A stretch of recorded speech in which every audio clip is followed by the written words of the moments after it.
ทักทายสบายดีพี่น้องวันนี้เฮากะมาไฮเนาะพี่น้องเนาะมาไฮตอนนี้เฮากะอยู่ค้อนใหม่พี่น้องบ่ได้เอาคาตั้งกล่องมาเนาะอยู่เทิงค้อนใหม่อากาศก็ร้อนแน่ตอนแรกเนาะร้อนเอาหลายทำมาเบิ่งรถอากาศก็เย็นแน่แต่ว่าลมพัดมันจะเย็นแต่ว่าร้อนอยู่ใครแน่แต่ว่ามีลมพัดมาแล้วมันก็เย็นเนาะบ่แม่บางเขตหันลมแบบว่าลมมันพัดมามันก็ยังร้อนคือเก่า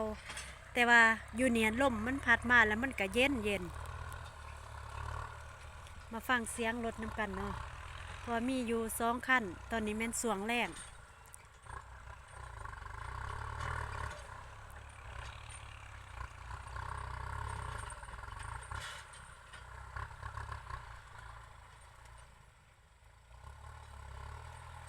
สวงแรงเนาะสวงแรงนี่อาจจะแดด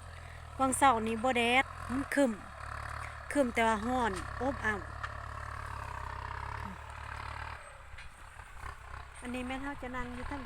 คอนใหม่เนาะใหม่ใหญ่นี่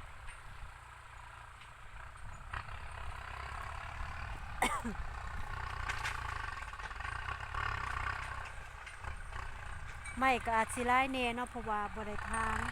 โดนมันเป็นป่าตึบนะสิเสียน่ะ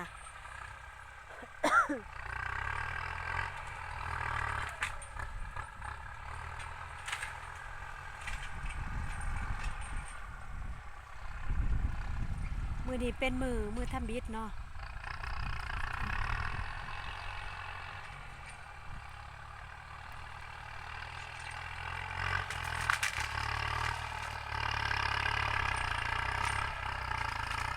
แต่ว่ารถจกเฮากา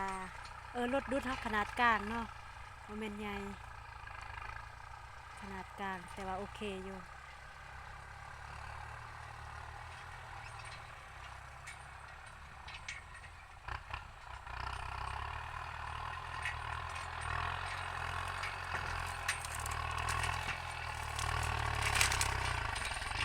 โอ้โห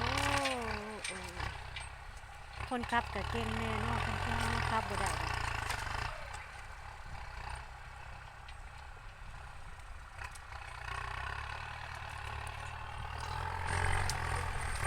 ตอนนี้เฮาก็อยู่คอนใหม่นั่งเบิง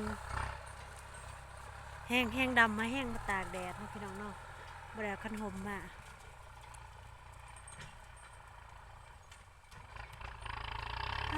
ลมพัดเย็นเย็น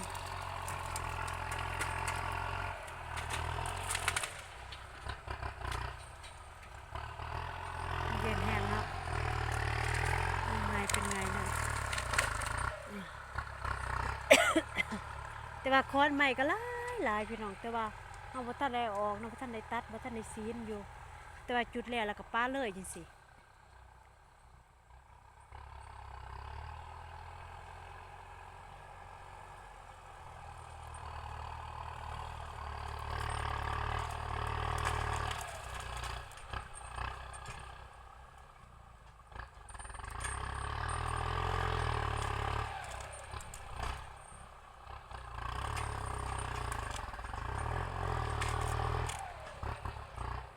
โอ้โหคนกลุ่มพี่น้องเอ้ย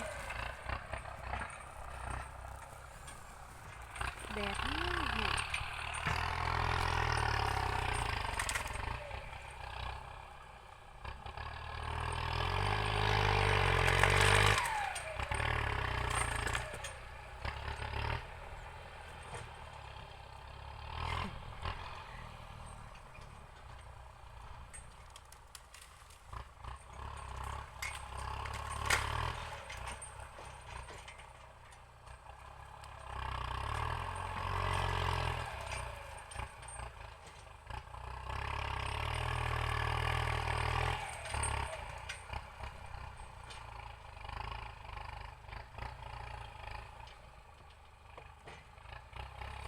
ไงเป็นไงเลย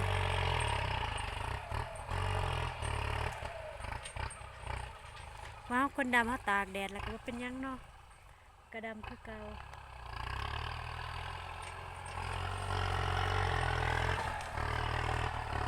รยากาศอยู่เทิงค้อนใหม่พี่น้อง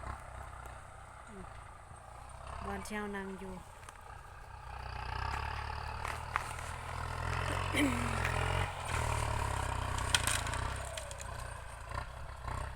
ถ้าอยากให้เบิ่งอยู่เพราะว่ากล่องของเฮามัน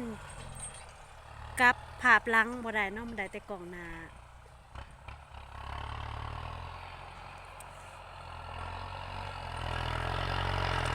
หน้าสีดำแล้วมาตากแดดพี่น้องเอ้ย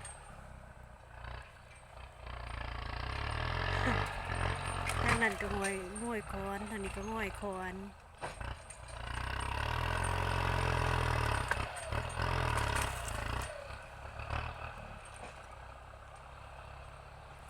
แต่ว่าเห็นเขาเจ้าขับคือสิง่ายแต่บ่เคยลองขับจักเทื่อเพราะว่าเฮาบ่มีรถยกเนาะ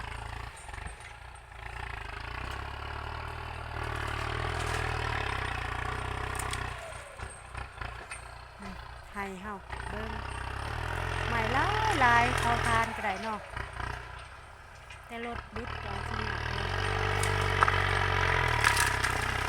โอ้สุดยอดเลย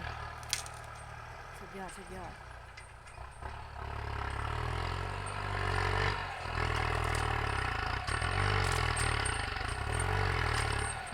โอ้บ่ไปแล้ว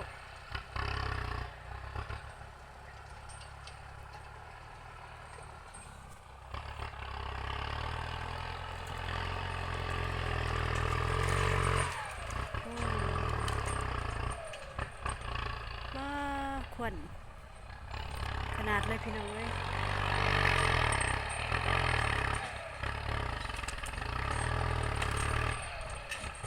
ไม้มันลายก็เลยว่าดุดยากเลยเนาะ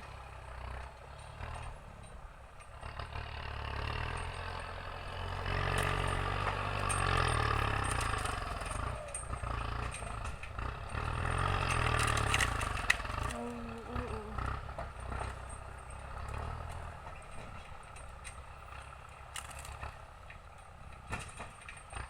อืมไงกลุ่มพี่น้อง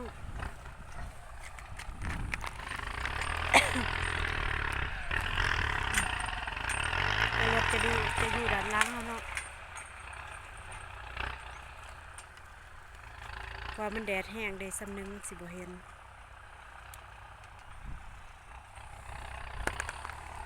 อันนี้เป็นแก้มผ้าเนาะแล้วก็มีเสาไฟฟ้านํ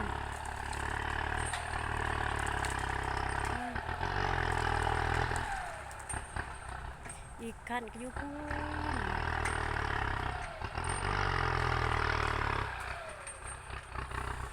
อยากนอนแล้วบ่ได้เฮ็ดเวียกก็อยากนอนลาดเลย